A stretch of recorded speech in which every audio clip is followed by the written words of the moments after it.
Hello everyone. तो आज हम स्टार्ट करेंगे मेट्रिसेस। ये यूनिट 2 है जिसमें विच इज़ अलजेब्रा। तो यहाँ पे आप मेट्रिसेस और डिटर्मिनेंट पढ़ते हो। ये one of the easiest chapter में से ये होता है, मेट्रिसेस और डिटर्मिनेंट। एक बार आप अगर अच्छे से कर लेते हो तो यहाँ पे मार्क्स करने के चांसेस बहुत कम होते हैं। तो स्टार्ट करते हैं मेट्रिसेस। तो इसे आप ऐसे समझो जैसे बचपन में आपने पहले नंबर्स सीखा कि नंबर्स क्या होते हैं, 1 से लेके 10 तक, 100 तक के नंबर्स, काउंटिंग सीखी। Then you learn about addition, subtraction and multiplication. तो ऐसे ही समझना, मेट्रिसेस एक आप तरीके की ना एक नई फॉर्मेट पढ़ने जा रहे हो कि होता क्या है। फिर आप इसमें एडिशन सीखोगे, सब्ट्रैक्शन सीखोगे, मल्टीप्लिकेशन सीखोगे, एक्सेप्ट डिवीजन। यहाँ पे मेट्रिसेस में डिवीजन का कोई कॉन्सेप्ट नहीं होता। तो ये 3 चीज़ें सीखोगे कि क्या होता है, फिर आप ऐड करना है, सब कुछ सीखोगे। सो इसको ये फर्स्ट टाइम पढ़ने जा रहे हो, आपने ऐसा पहले कभी कुछ नहीं पढ़ा होगा। तो स्टार्ट करते हैं। बहुत आसान चैप्टर है। देखो मेट्रिसेस क्या होता है, एक सबसे पहले रेक्टेंगुलर अरेंजमेंट होता है। क्या होता है? Rectangular arrangement of m into an element से समझाऊंगी क्या होता है, जिसमें आपके क्या होते हैं, रोज होते हैं और कुछ क्या होते हैं, आपके कॉलम्स होते हैं। और आप मेट्रिसेस के एलिमेंट्स को हमेशा किस में लिखोगे, या तो ये वाला ब्रैकेट यूज करोगे या फिर पैरेंथेसिस यूज करोगे। ठीक है, तो एक एग्जांपल देती हूँ कि मेट्रिसेस दिखता कैसा है। तो लेट्स से मैंने एक एलिमेंट लिखा ऐसे 2 4 6। ओके, एक ही एग्जांपल ले लेते हैं। सेकेंड एग्जांपल ले लेते हैं, जैसे मैंने लिया 2 -1 0 1 हाफ और √2। So can you see 2 -1 0 1 half and √2, ये तो आपके क्या हो गए, एलिमेंट्स हो गए। ये हमारे सारे ये जो अंदर वाले एलिमेंट्स है इसको हम बोलेंगे एलिमेंट्स। और ये जो आपको पूरा फॉर्मेशन दिख रहा है, this is called the matrix. ये क्या हो जाता है, हमारे पास मैट्रिक्स हो जाता है। क्लियर? अब इसमें कुछ रोज होती है और कॉलम्स होती हैं, तो वो आपको फिक्स लर्न करना पड़ेगा। अब देखो ये जो आप एलिमेंट्स ऐसे लिख रहे हो, ये इसको हम बोलते हैं रो। ये जो एलिमेंट होते हैं ये भी क्या होता है, रो। सो यहाँ पे ये हो गया आपका रो 1 एंड दिस बिकम्स रो 2। तो फिर यहाँ जैसे दोबारा लिख लेते 2 -1 0 1 1/2 एंड √2। तो ये क्या हो जाएगा, this is called R1 and this is called R2, कि ये रो 1 है और ये क्या है, रो 2 है। इन अ सेम वे कॉलम्स हमारे फिक्स्ड होते हैं। ये जो आपको दिख रहा है, this is this and this, तो ये हमारे क्या हो गए, कॉलम्स हो गए। इसको we will represent C1 C2 and C3। Clear? तो ये इसीलिए बोला जाता है this is a rectangular array. और ज़रूरी नहीं रेक्टेंगुलर हो, आप ये भी ले सकते हो। जैसे मैंने एग्जांपल लिया 2 -1 0 4। तो मुझे बताओ how many rows and how many columns. So we can clearly see ये एक रो और ये क्या आपका रो 2। तो रो 1 रो 2, ये क्या हो गया C1 एंड ये हो गया आपका C2। मीन्स 2 रो और 2 कॉलम्स हो गए। सो यहाँ पे हमारे हो गए 2 रोज हो गए एंड 2 हमारे क्या हो गए, कॉलम्स हो गए। क्लियर? तो समझ आ गया कि what we called it is the element row, sorry rectangular array. And then ये आपके क्या हो गए, एलिमेंट्स होंगे। अब यहाँ पे कुछ आपको चीज़ें पता होनी चाहिए। ओके, अब यहाँ पे देखो, यहाँ हम कुछ नोटेशन लिखते हैं। जो नोटेशन क्या होती है, सबसे पहले हम यहाँ पे लिखते हैं रो। ठीक है, रोज इनटू कॉलम्स। जैसे how many rose of this particular matrix, 2 रोज है, इनटू कितने कॉलम्स है, 2 कॉलम्स है, तो 2 कॉलम। नाउ अगर मुझे इसका डायमेंशन लिखना है तो कैसे लिखूंगी, हाउ मेनी रोज, रो 1 रो 2। तो 2 रो, कितने कॉलम है, 1 2 3 3 कॉलम्स। तो ये हो जाते हैं हमारे पास, this is called the dimension of matrix. Clear?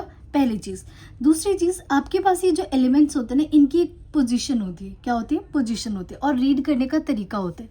जैसे ये देखो, ये एलिमेंट कहाँ है, रो 1 का और कॉलम 1 का।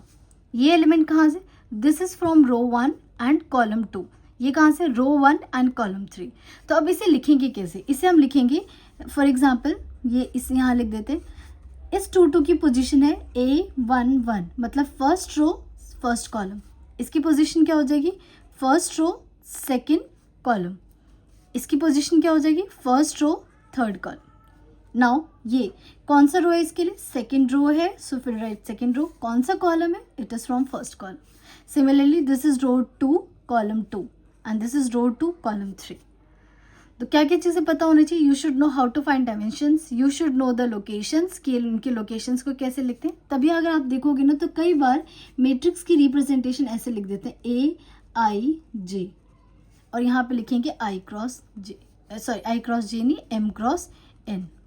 तो आई विल रिप्रेजेंट रोज और जे क्या रिप्रेजेंट करेगा, कॉलम, कि ith कॉलम ith रोज jth कॉलम। क्लियर?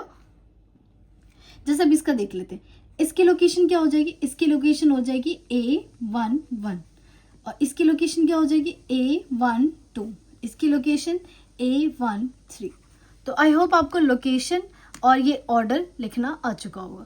जैसे मैं एक एग्जाम्पल देती हूँ, आप मुझे इसका बताना व्हाट इज, कमेंट पे मेंशन करना क्या है। मैं यहाँ लिख देती हूँ 8। तो पहले बताओ इसका ऑर्डर क्या है, ठीक है, और फिर मुझे बताना what is the position of this 8। Similarly मैं दे देती हूँ क्वेश्चन 2, 4, -1 एंड 0। तो इसका ऑर्डर बताओ क्या है और इन सब की पोजीशन बता देना, पोजीशन क्या है। एक एग्जांपल और ले लेते हैं, लेट्स से 2, 4, -1 एंड 9। इसका ऑर्डर बताओ क्या है एंड इन सब की पोजीशन बता देना क्या है। अब अभी तक जो मैंने समझाया है वही सारी चीज़ें देखो, जो भी आपके ए वाले एलिमेंट है उसको आप कैसे लिखते हो, A11, A12, A13, A1 से लेके n तक। n मतलब this is C1 column, this is C2 column, this is C3 column और ये लास्ट कॉलम क्या आपका Cn कॉलम है। ये क्या रिप्रेजेंट कर रहे हैं, this is R1 column, R2 column और ऐसे नीचे तक जाएंगे तो ये हो गया Rm कॉलम। तो tell me how many rows are there, 1, 2, 3, 4 and कहाँ तक जा रहे हो, m तक जा रहे हो। इसका मतलब कितने रोज हो गए इसके पास, m रोज हो गए, इनटू कितने कॉलम्स हैं, C1, C2, C3। देखो लास्ट में ये 1n आ रहा है, इट मीन्स कितने कॉलम्स हो गए हमारे पास, n कॉलम हो गए। तो m into n is called the order of this matrix. Clear है? जैसे फॉर एग्जाम्पल यहाँ पे दे रखा है इन्होंने, ये आपको मैट्रिक्स दे रखी है 2, 0। तो आपको ये बताना कितने, what is the order of this matrix. तो बताओ कितने रोज है, 1, 2, 3। तो कितने रोज हो गए, 3 रोज। हमेशा हम पहले रोज लिखते हैं and then we write columns into. कितने कॉलम्स है, 1, 2, 3, 4। 4 कॉलम्स है देयर, तो 3 इंटू 4, 3 रोज 4 कॉलम्स।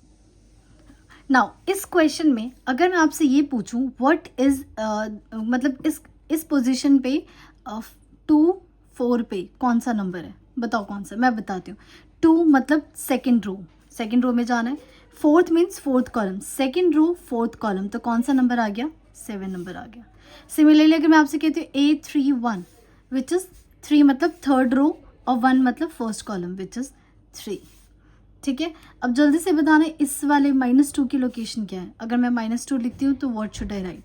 तो ये देखो ये कौन से, हम हमेशा पहले कॉलम पहले रो को सेलेक्ट करेंगे। तो this is in second row, तो मैंने लिखा सेकेंड रो। फिर कौन से कॉलम में, 3rd कॉलम में, तो 2, 3। तो पेपर में कई बार पूछ देंगे व्हाट इज A1, पेपर में नहीं, पेपर में इतना आसान क्वेश्चन नहीं आता। अभी जब हम एक्सरसाइज करेंगे तो उसमें ऐसे छोटे छोटे क्वेश्चंस दे रखे हैं। नाउ अब हमें निकालना है कुछ, आप प्रॉपर्टीज पढ़ने जा रहे हो कि what is comparable matrix. Comparable नाम से पता चल रहा है कि दो मैट्रिक्स को क्या करना है, कंपेयर करना है। तो देखो दो मैट्रिक्स आपकी तभी कंपेयर होगी जब उसमें जितने रोज हैं उतने ही क्या होने चाहिए, कॉलम्स। मीन्स दोनों मैट्रिक्स को आप कंपेयर कैसे करोगे। फॉर एग्जाम्पल मैंने यहाँ लिखा, कैन आई कंपेयर 1, 2 एंड 4, 5, 1, 6, 7, 8। क्या मैं इन दोनों मैट्रिक्स को कंपेयर कर सकती हूँ? So no, we can not compare because what is the order of this matrix. इसका ऑर्डर है 1 इंटू 2। इसका ऑर्डर कितने, 1, 2, 2 रो एंड 3 कॉलम। क्या इन दोनों का ऑर्डर सेम है? नहीं, इन दोनों का ऑर्डर सेम नहीं है। So we can not compare both matrices. If both have same order then we can compare, otherwise we can not compare. Now equal matrices क्या होते हैं, देखो इक्वल में आपको ना कंडीशन पता होनी चाहिए। देखो ऐसे कहीं ना कभी नहीं पूछेंगे नहीं कि what is the definition of equal matrices, नहीं। कुछ ऐसे क्वेश्चंस आते हैं जहाँ पे आपको इन सारे कॉन्सेप्ट को यूज करना होता है। तो इक्वल मतलब दोनों मैट्रिक्स क्या होने चाहिए, इक्वल होने चाहिए। लेकिन किन सेंस में, सबसे पहले उन दोनों का ऑर्डर क्या होना चाहिए, सेम होना चाहिए। ऑर्डर सेम मतलब जितने नंबर ऑफ रोज ए होंगे उतने नंबर ऑफ रोज बी के होंगे, जितने कॉलम्स होंगे उतने ही कितने कॉलम्स होंगे, means order must be same. दूसरा corresponding element, I hope you know the meaning of corresponding element. Corresponding element का ये मतलब होता है, can you see what is the position of A11 और इसका पोजीशन क्या है, B11 ले लो। तो दोनों के कॉरस्पॉन्डिंग एलिमेंट्स क्या होने चाहिए, सेम होने चाहिए। जैसे मैं एक एग्जाम्पल देती हूँ इक्वल मैट्रिसेस। फॉर एग्जाम्पल मैं यहाँ लिखती हूँ 2, 1, 0, -1 और मैंने एक लिया 2, 1, 0 एंड 1। तो बताओ क्या ये इक्वल है। तो सबसे पहले what is the order, this is 2 into 2 और ये भी कितना ऑर्डर है हमारे पास, 2 इंटू 2 है। तो दोनों का ऑर्डर सेम है, बट क्या दोनों के कॉरस्पॉन्डिंग एलिमेंट सेम है? देखो यहाँ पे 2 पे यहाँ भी 2 है, this is 1 which is A12, तो इसका भी 1 है, यहाँ 0 यहाँ भी 0, बट क्या ये -1 इसके इक्वल है? No, since -1 is not equal to 1, therefore this is not an equal matrix. This is not an equal matrix. ये हमारा equal matrix नहीं है. ओके, क्लियर है दिस पॉइंट? नाउ अब हम आते हैं टाइप्स ऑफ मैट्रिसेस में. तो टाइप्स ऑफ मैट्रिसेस में आपको सारे टाइप पता होने चाहिए, बिकॉज ये 1 मार्क में पूछ लेते हैं, कई बार डेफिनेशन पूछ लेते हैं, तो ये सारी चीज़ आपको पता होनी चाहिए. फॉर एग्जांपल स्टार्ट करते हैं सबसे पहले रो मैट्रिसेस. तो देखो रो मैट्रिसेस क्या होता है, अ मैट्रिक्स हैविंग ओनली 1 रो. क्या होना चाहिए, सिर्फ और सिर्फ एक रो होनी चाहिए उस पूरे मैट्रिक्स के अंदर. तो इसका एग्जांपल दे, बहुत अच्छा एग्जांपल दे रखा है, A1 5 3 -7. तो इसका ऑर्डर क्या हो जाएगा, इसका ऑर्डर कितने रो है, 1 रो. कितने कॉलम, 1 2 3 4 कॉलम. तो दिस इज 1 इंटू 4. तो क्या हो जाएगा, row matrix. Clear? Now similarly column matrix क्या होते हैं, a matrix having only 1 column. कितने कॉलम होने चाहिए, एक कॉलम होना चाहिए, राइट? तो ये हमारा क्या हो गया, एक कॉलम. तो इसका देखो ऑर्डर क्या हो जाएगा, हाउ मेनी रोज, 1 2 3, 3 रोज, लेकिन कॉलम कितना है, सिर्फ एक ही कॉलम है. तो जब एक कॉलम हो तो कॉलम मैट्रिक्स, जब एक रो हो तो रो मैट्रिक्स हो जाता है. क्लियर? नाउ जीरो मैट्रिक्स में क्या होता है, कोई भी ऑर्डर होना चाहिए, स्क्वायर हो, रेक्टेंगल हो, m इंटू n हो, इसका बस हर एक एलिमेंट क्या हो जाना चाहिए, 0 होना चाहिए. हर एक एलिमेंट शुड बी 0. तो हमारा क्या बन जाता है, जीरो मैट्रिक्स बन जाते हैं. Can you see 0 0 0? तो ये हमारा क्या हो गया, जीरो मैट्रिक्स हो गया, सबसे बेसिक. नाउ स्क्वायर, देखो स्क्वायर नाम से पता चलता है, स्क्वायर क्या होता है, when all sides are equal, right? तो यहाँ पे जो आपके नंबर ऑफ कॉलम्स होते थे ना, m और n जो अलग अलग होते, इस बार m और n दोनों को क्या कर दो, सेम कर दो. Means number of rows must be equal to the number of column. जितने रोज होंगे उतने ही क्या हो जाएंगे, कॉलम हो जाएंगे. Means square matrix of ordered n. जब भी बोले square matrix of order n, इसका मतलब n क्रॉस n, या बोल दे n रोड स्क्वायर मैट्रिक्स. दोनों बात क्या होती है, सेम होती है. क्लियर? नाउ अब मैं आपको कुछ समझा देती हूँ, डायगोनल मैट्रिक्स क्या होते हैं, ये सारी चीजें. ओके, लेट्स से एक एग्जांपल लेते हैं. जब हम एलिमेंट, मैं ले रही हूँ 2 क्रॉस 2 का, राइट? 2 क्रॉस 2 ले, तो यहाँ पे फर्स्ट लोकेशन क्या होगी, A11. ये क्या हो जाएगा, A12. This will be A21 और this will be A22. Clear? तो डायगोनल, जैसे हम स्क्वायर वगैरह या रेक्टेंगल में जाते थे, ये क्या हो जाता था, डायगोनल. ये भी डायगोनल हो जाता, बट इन मैट्रिक्स हम यहाँ से यहाँ सिर्फ ये वाला पैटर्न फॉलो करेंगे. क्लियर? तो यहाँ पे कैन यू सी ये वाला एलिमेंट और ये वाला एलिमेंट. क्लियर? तो ये जो दोनों एलिमेंट है, इसी को हम बोलेंगे डायगोनल एलिमेंट्स. क्या बोलेंगे, diagonal elements, diagonal elements. Clear? और ये इनका कोई ऐसा कोई नाम नहीं है.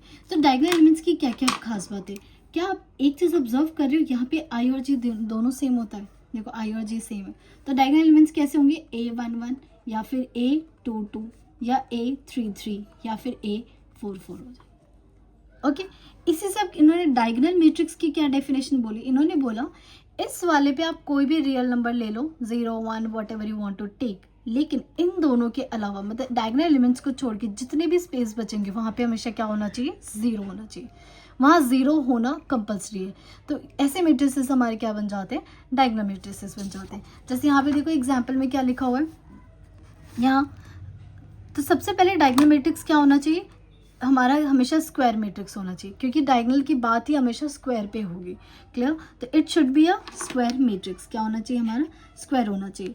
एंड जो डायगोनल मैट्रिक्स कब बोलेंगे, if it's non diagonal elements. Non diagonal मतलब जो डायगोनल पे नहीं है, वो हमेशा क्या होने चाहिए, 0 होने चाहिए. तो it becomes diagonal matrix.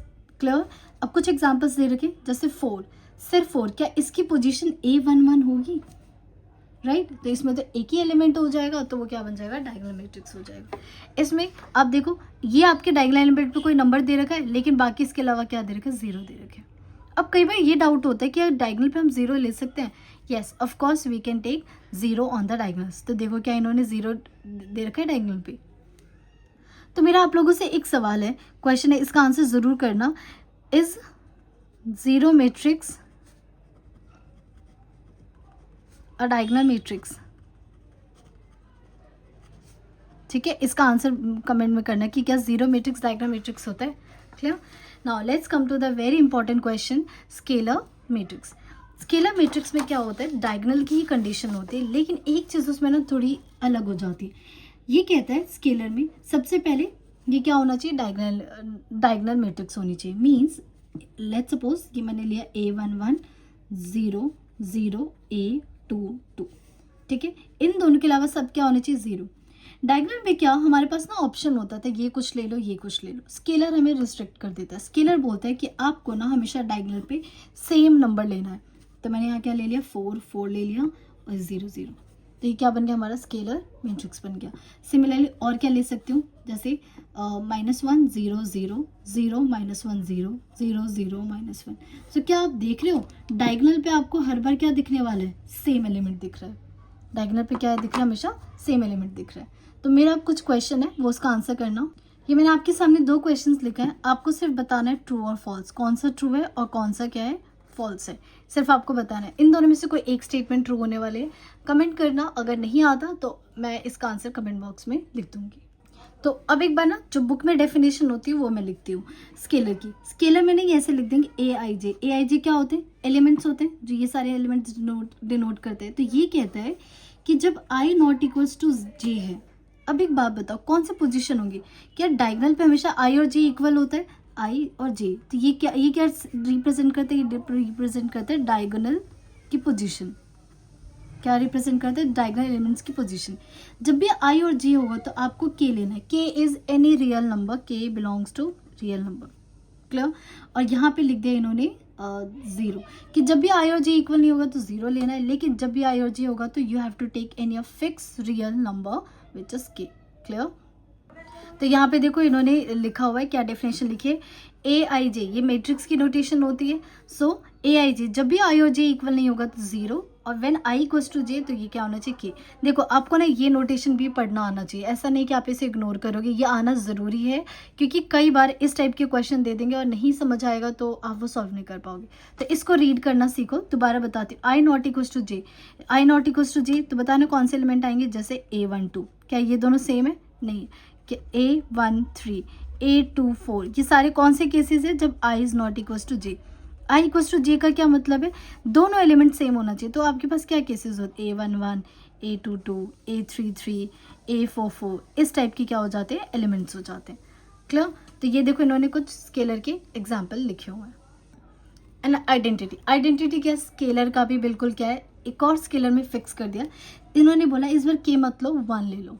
Diagonal पे अगर आप हर बार 1 1 1 लेते हो तो वो स्केलर से भी ज़्यादा स्पेसिफिक नाम क्या हो जाता है, आइडेंटिटी मैट्रिक्स हो जाता है. तो वेरी इंपॉर्टेंट, ये आपको नोटेशन याद है कि जब I और J इक्वल नहीं तो 0, और जब भी आपका I और J क्या हो, इक्वल हो, तो टेक ऑलवेज 1. तो this is called the scalar matrix. जैसे रियल नंबर में हमारे पास 1 होता है ना आइडेंटिटी नंबर, वैसे इस I को तो भूलना मत, यही आया आपकी ये पूरा मैट्रिसेस एंड डिटर्मिनेंट पूरा साथ रहेगा. इसी तरीके से मैट्रिसेस में ना I आपका क्या होगा, 1 की तरह ट्रीट होगा, 1 की तरह काउंट होगा. क्लियर. तो एन आइडेंटिटी मैट्रिक्स यूजुअली हमारे किस ऑर्डर का होता है, n ऑर्डर का होता है, और उसको हम किससे रिप्रेजेंट करेंगे. कई बार क्वेश्चन में ना IN लिखा होगा. अगर मैंने लिखा I2, क्या लिखा मैंने I2, तो इसका मतलब क्या है, इसका मतलब 2 क्रॉस 2 का मैट्रिक्स है, और यहाँ होगा 1 1, बाकी सारे पॉइंट पे क्या होगा 0. इफ आई राइट I3 तो इट मीन्स 3 ऑर्डर का है, तो 1 0 0 0 1 0 0 0 1. क्लियर है. नाउ ये कुछ छोटे से डेफिनेशंस है, अपर लोअर और ट्रायंगुलर मैट्रिक्स. तो मैं इसको आपको एग्जांपल से समझाती हूँ. यहाँ इस वाले एग्जांपल से देखो, डायगोनल से ऊपर एक होता है और डायगोनल से नीचे होता है. डायगोनल से ऊपर और नीचे. तो जब आपके डायगोनल के ऊपर नंबर हो और डायगोनल के नीचे वाले सारे के सारे 0 हो, डायगोनल के जस्ट नीचे सारे 0 हो, तो ये तो बन जाता है अपर ट्रायंगुलर. और जब डायगोनल के सब नीचे वाला क्या हो, नंबर हो, और डायगोनल के ऊपर वाला 0 हो, तो वो क्या बन जाता है, लोअर मैट्रिसेस बन जाता है. ठीक है. तो उससे अब यहाँ जो डेफिनेशन दे रखी है, ये अगर आप समझने की कोशिश करोगे तो थोड़ा टफ लगेगा. अब आपको मैं एक एग्जांपल से समझाती हूँ. लेट्स से देखो, जैसे आपको ना एक मैट्रिक्स ये दे रखा है, ठीक है. मैंने इसमें ना इनकी लोकेशन दे दी, और ये हो गया 3 क्रॉस 3 की.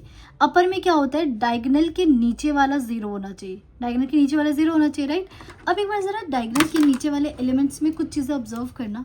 क्या डायगोनल के नीचे वाले में I, ये रहा I और ये रहा J, क्या आई की वैल्यू हमेशा जे से बड़ी होती है? यहाँ पे भी देखो I is always greater than जे, आई और ये तो इक्वल ही, तो ये आपका ये वाला एलिमेंट, ये देखो ये, क्या इसमें हर बार आई आपका जे से बड़ा है? क्लियर। और बाकी ऊपर वाले में देखो आपका हमेशा आई जे से छोटा है, तो क्या बोलते हैं, ए आई जे की वैल्यू 0 कर दो, इनको 0 कर दो। कब? जब आई की वैल्यू क्या हो, ग्रेटर देन जे।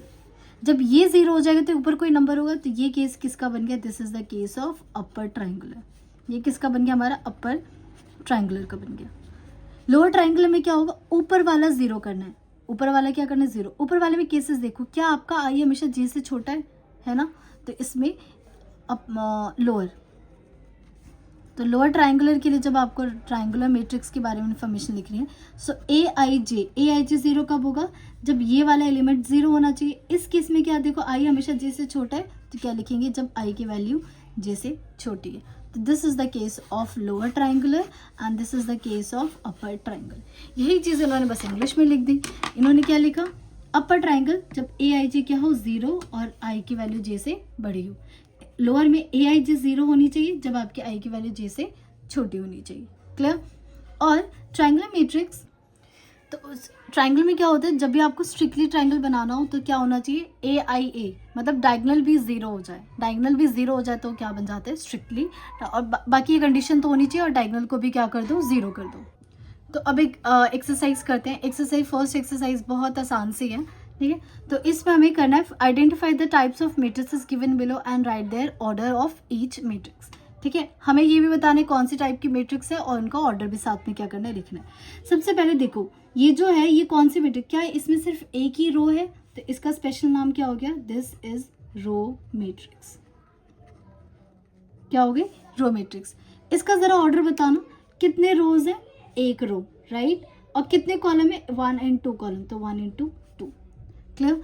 इसका स्पेशल नाम क्या हो जाएगा, देखो क्या एक ही कॉलम है, जब एक ही कॉलम होता है तो ये क्या बन जाता है, हमारा कॉलम मैट्रिक्स, राइट। और इसका ऑर्डर लिखते हैं हम, ऑर्डर हाउ मेनी रोज, 1 2 3, तो सबसे पहले लिखेंगे 3 रोज एंड 1 कॉलम।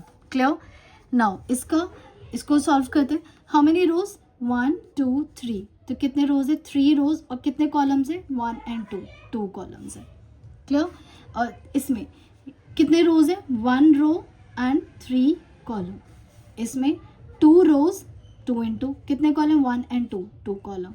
इसमें 1 2 3 रोज एंड 1 2 3 कॉलम्स। बस थोड़ा कुछ क्वेश्चंस में टाइम लगता है, उसके बाद तो आप देखते बोलते दिस इज 2 into 2। कौन सा है, इसका स्पेशल नाम क्या है, this is called zero matrix. Clear. ये what is the order, 2 rows and 3 column. इसका 3 रोज एंड 3 कॉलम। स्पेशल नाम क्या है इसका, स्पेशल नाम क्या है, आइडेंटिटी मैट्रिक्स। क्लियर। अब ये बताओ कितने रोज है, 3 रोज एंड 3 कॉलम। स्पेशल नाम क्या है, स्पेशल नाम होता है इसका स्केलर मैट्रिक्स। क्या देखो डायगोनल पे सेम है, ठीक है, तो डायगोनल तो है ही, बट डायगोनल से भी बेस्ट नाम क्या है इसका, स्केलर मैट्रिक्स।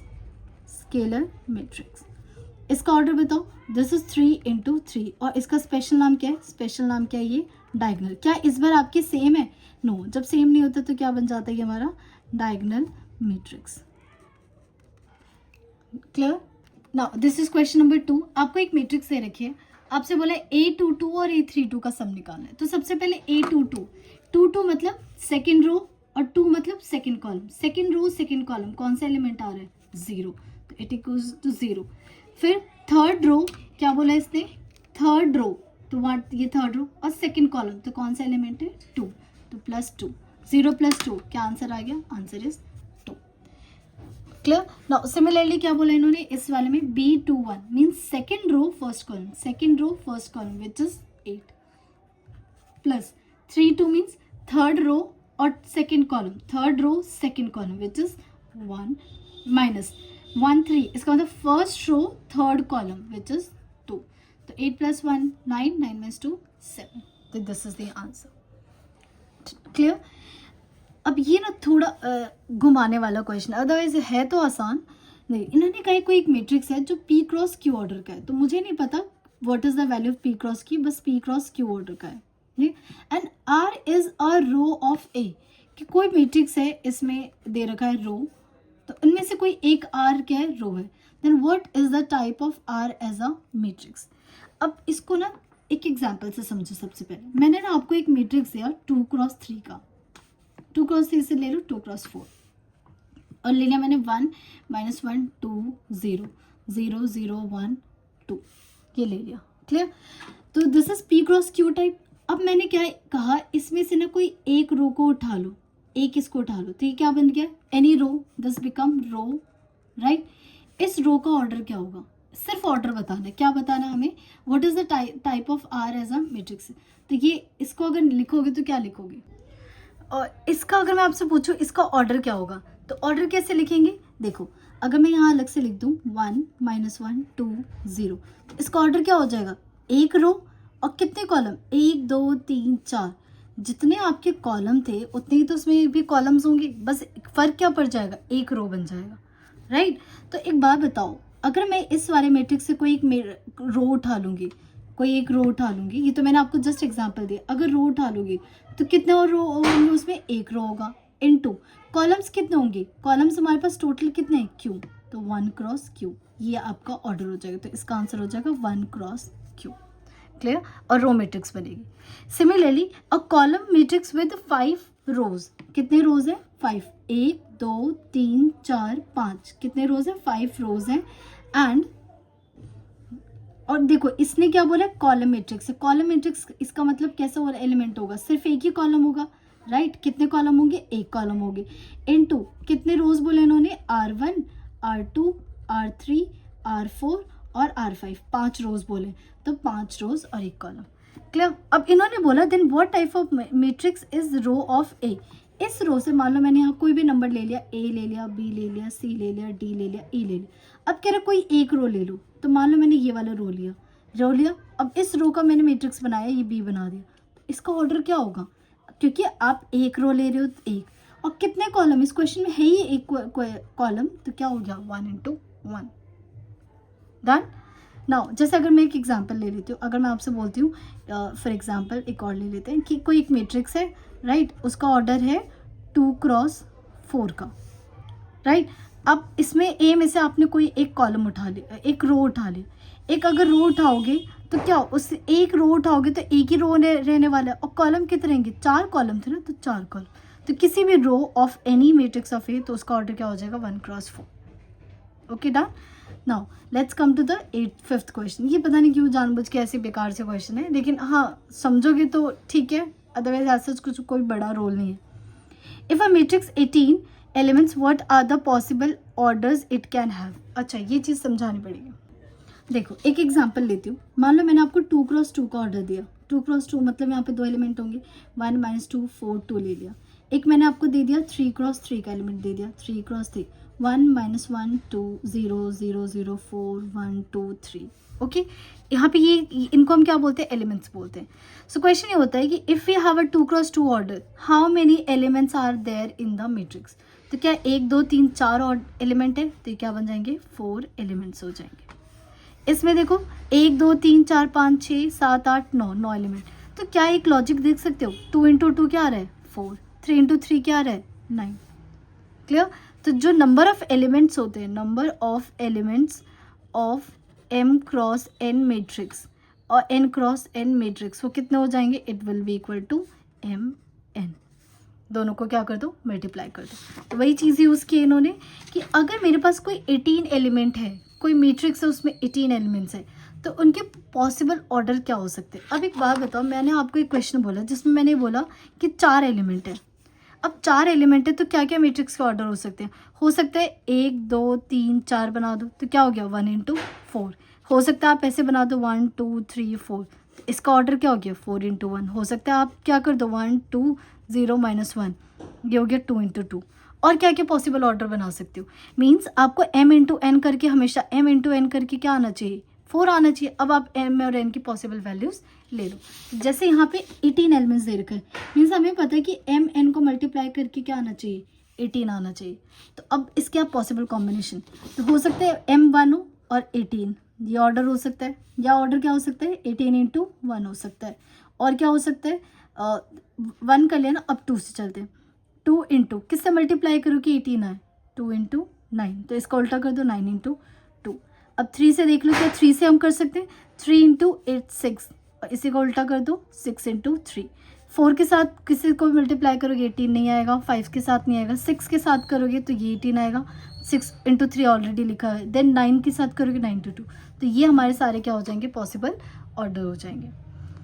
इसी में इन्होंने एक क्वेश्चन दे रखा है कि अगर किसी भी मैट्रिसेस में 11 एलिमेंट है, 11 एलिमेंट है, राइट, 11 तो मीन्स m इंटू एन करके क्या आना चाहिए, 11 आना चाहिए, तो क्या पॉसिबल हो सकता है, 11 तो तभी आएगा ना, या तो 1 इंटू 11 हो, या फिर क्या हो 11 इंटू 1 हो, और एंड या तो 1 इंटू 11 हो, या 11 इंटू, तो इस केस में आपके दो ही पॉसिबल होंगे। अब मेरा आपसे आप लोगों से क्वेश्चन है कि अगर 7 एलिमेंट्स हैं तो पॉसिबल ऑर्डर्स बताना है, possible orders of element matrix, ठीक है, कमेंट में मेंशन करना।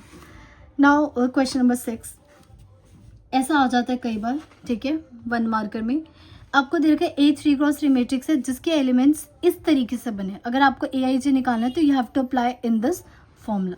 तो आपसे बोला what is the value of A23, तो हमें क्या निकालना है, A23, क्लियर। इसका मतलब देखो ये I है और ये J है, यहाँ पे देखो I और ये क्या है J, तो 2 3 का मतलब ये I हो गया और ये क्या हो गया J, मीन्स जहाँ भी आपको I दिख रहा है वहाँ क्या पुट करना है 2, जहाँ J दिख रहा है वहाँ क्या पुट करना है 3, तो क्या 1/3 minus 3, what is the value of I की वैल्यू 2 प्लस J की वैल्यू कितनी है 3, और ये मॉड्यूलस है, मॉड्यूलस का काम क्या होता है, सबको पॉजिटिव कर देना, तो ये हो गया 1/3 and minus 6 plus 3 which is 1/3, minus करेंगे तो -3 आएगा, लेकिन मॉड है तो क्या हो जाएगा पॉजिटिव 3, 3 से 3 कैंसिल, 1 आ गया, डन। तो हमें 823 निकालना था। 7th में 7th क्वेश्चन फर्स्ट पार्ट आप खुद करोगे, मैं सेकंड पार्ट कर रही हूँ। सेकंड पार्ट में हमें दे रखा है AIJ is equals to 2I minus 3J, right, और हमें क्या निकालना है, 2 क्रॉस 2 की मैट्रिक्स निकालनी। तो पहले एक काम क्या करो, 2 क्रॉस 2 में ना लोकेशन लिख लो हर एक एलिमेंट की, ये क्या होगा A11, this will be A12, ये क्या होगा 21 और ये हो गया 22, clear. Now just apply in the formula, A11 अगर अलग से निकालना अलग से निकाल लो, और या फिर आप डायरेक्ट यहाँ पे निकाल सकते हो, तो मैं यहाँ निकाल के दिखा देती। A11 का मतलब है मॉड 2 I की वैल्यू 1 माइनस 3 J की वैल्यू 1, तो कितना आंसर आ गया 2 माइनस 3 विच इज़ -1, लेकिन मॉड है तो क्या कर देगा पॉजिटिव। सिमिलरली अब निकाल लो आप A12, तो A12 का मतलब 2 I की जगह 1 और J की जगह 2, तो ये हो जाएगा 2 माइनस 6 विच इज़ -4, लेकिन आंसर क्या आएगा 4, बिकॉज मॉड है तो पॉजिटिव कर देगा। सिमिलरली 2 1, इसका मतलब I की जगह 2 और J की जगह 1, तो हो गया 4 minus 3 which is 1। Similarly 2 2 means I की जगह क्या करना है, सॉरी I की जगह 2 और J की जगह भी 2, तो 2 2 जो 4, 4 माइनस 6 विच इज -2, लेकिन आंसर क्या आएगा 2। तो अब ये वैल्यू पुट कर दे, A11 की वैल्यू 1 आ गई, A12 की वैल्यू 4 आ गई, A21 की वैल्यू 1 और A22 की वैल्यू 2, दिस इज 4, तो ये आ गया आपके पास 2 क्रॉस 2 का मैट्रिक्स, डन। तो फर्स्ट पार्ट आप खुद ट्राई करोगे। 8th क्वेश्चन करते हैं। 8th में भी फर्स्ट पार्ट इजी है, मैं अभी सिर्फ सेकंड पार्ट कर रही हूँ, ठीक है। हमें चाहिए 2 क्रॉस 3 मैट्रिक्स, तो पहले आप B लिख लो कि 2 क्रॉस 3 में बनेगा कैसे। 2 क्रॉस 3, 2 क्रॉस 3 का मतलब 2 रो मतलब B11 और 3 कॉलम, B11, B12 और B13, फिर B21, B22 और B23, ये बन गया हमारा B, क्लियर। अब ये सारी वैल्यूज निकालो और यहाँ पे पुट कर दो। I am doing the second part, तो B11 निकालते हैं। B11 मीन्स I की जगह 1 और J की जगह भी 1, तो 1 + 2 का होल स्क्वायर विच इज 3 का स्क्वायर 9, क्लियर। फिर निकालो B12 मतलब 1 प्लस I की जगह 2 कर 2 2 जा क्या हो गया 4, 4 का स्क्वायर 5 का स्क्वायर 25। फिर B13 मीन्स I की जगह 1 और 2 की तरह 6 और होल स्क्वायर, तो 6 + 1 7 का whole square which is 49, clear. Similarly B अब 2 1 निकालेंगे तो ये जगह I की जगह 2 और J की जगह 1, तो 2 + 2 बनेगा स्क्वायर, 2 2 4 का square which is 16। B22 means I की जगह 2 और 2 2 जा 4 स्क्वायर 6 का square which is 36, and last B23 means 2 3 2 जा 6 होल स्क्वायर, 6 + 2 8 का whole square which is 64.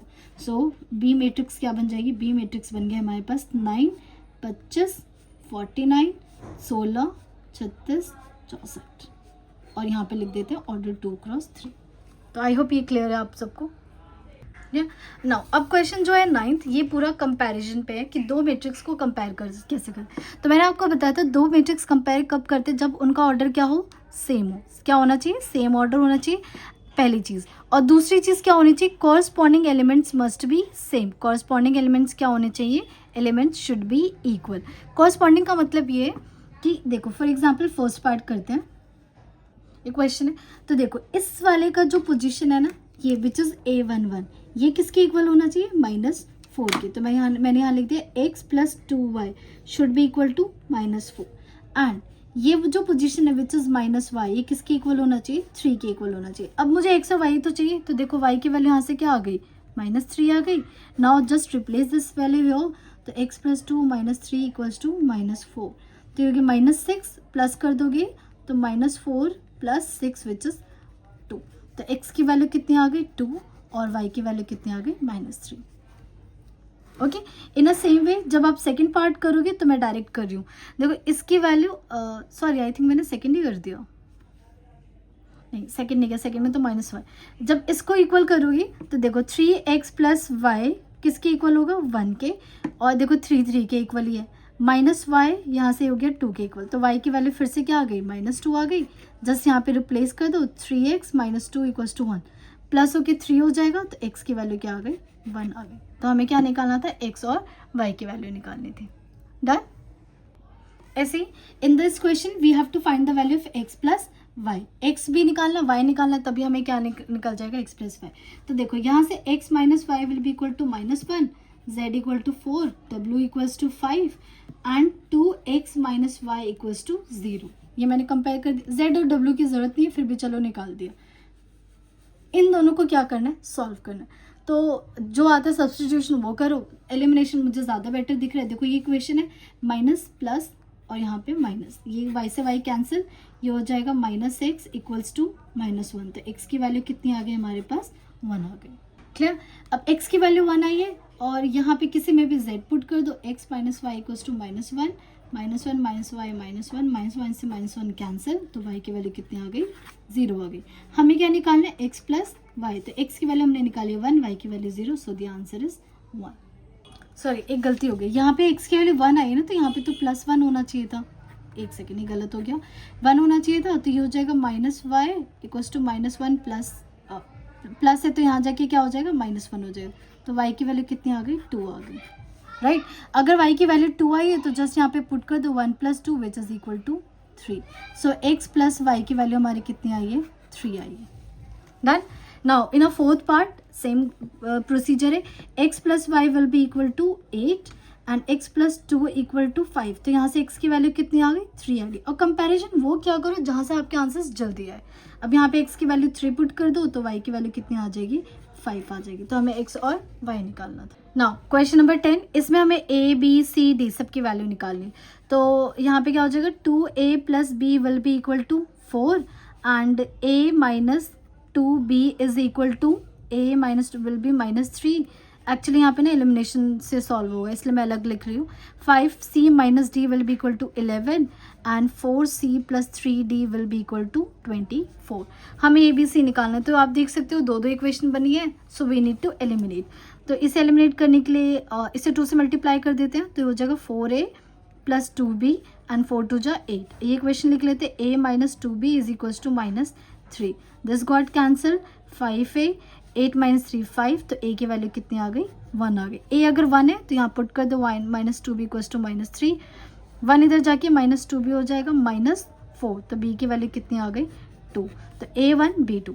In a same way आप इन दोनों इक्वेशन को क्या करना है, सॉल्व करना है. तो साफ साफ दिख रहा है इस इक्वेशन को 3 से मल्टीप्लाई कर दो ताकि 3d बन जाए और यहाँ पे 3d है. सो इस इक्वेशन को I am multiplying it by 5. इसको इससे लिख देती हूँ, सॉरी इंटू 3. तो क्या बन गया, 5 से 15c - 3d and equals to 33. हाँ सॉरी लिखेंगे ना 15. और यहाँ हो गया 4c + 3d is equal to 24. Solve करो.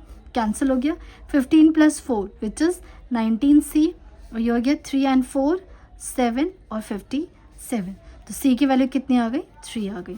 C3 आ गया, नाउ पुट हियर, तो 5 × 3 - D = 11, 15 - D = 11, तो D इधर चला जाएगा, तो D की वैल्यू 4 आ गई। क्लियर? तो कई बार हो सकता है एलिमिनेशन सॉल्व करना हो, बट इट्स ईजी।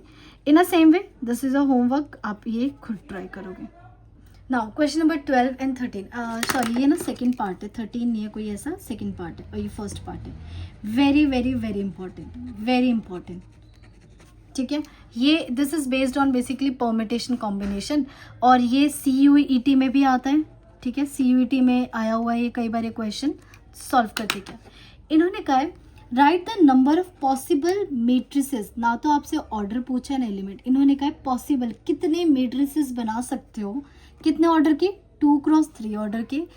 अगर आप एलिमेंट या तो 1 ले सकते हो या 2 ले सकते हो, और आप अभी आप चौंक जाओगे कि अच्छा इतने सारे मेट्रिसेस बनेंगे।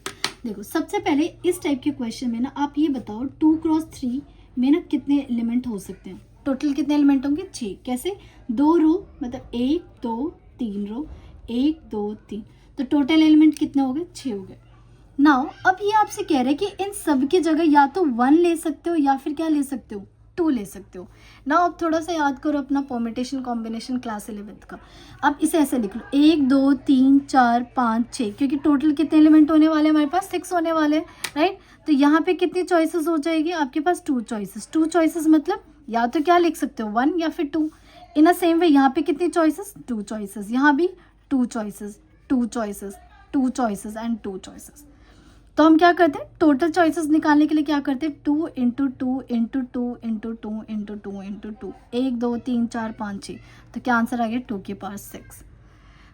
क्लियर? तो आपको क्या करना है, ये देखो 1 2 3 4 5 6 सब जगह 2 2 2 आ रहे हैं, तो इसका मतलब टोटल कितने हो गए आपके पास, 2 की पावर 6 चॉइसेस। तो अगर आप एक पैटर्न देखना चाहो तो जितने पॉसिबल एलिमेंट्स है वो, और व्हाट इज द ऑर्डर, 2 × 3 6, ये भी एक पैटर्न हो सकता है जो आप लर्न कर सकते हो। मैं हमेशा कहूँगी कि प्रोसीजर याद कर लो, फॉर्मूले में क्या क्या बता, 6 की पावर 2 करके आ जाओ, याद तो रहेगा, लेकिन 6 की पावर 2 करके आ जाओ, गलती कर दोगे, ठीक है। इन अ सेम वे देखो इस बार 2 × 2 का ऑर्डर है, 2 × 2 का ऑर्डर है, इसका मतलब कितने प्लेसेस होंगे, 1 2 3 4। कितने एलिमेंट्स ले सकते हो, या तो 1 लोगे या 2 लोगे या 3 लोगे, तो 1 2 3 4, कितने चॉइसेस है यहाँ पे, 3 चॉइसेस, यहाँ पे भी 3, यहाँ पे भी 3 चॉइसेस, यहाँ पे भी 3 चॉइसेस। तो टोटल कितने, total choices, total possible matrices कितने हो जाएंगे, इट विल बी 3 × 3 × 3 × 3, तो 3 की पावर 4 विच इज 81, मतलब आप टोटल 81 मेट्रिसेस बना सकते हो। क्लियर? तो ये था हमारा एक्सरसाइज 3.1। नेक्स्ट वीडियो में we will learn about the operation on matrices, जिसमें हम एडिशन सब्ट्रैक्शन ये सब करना सीखेंगे। Thank you everyone.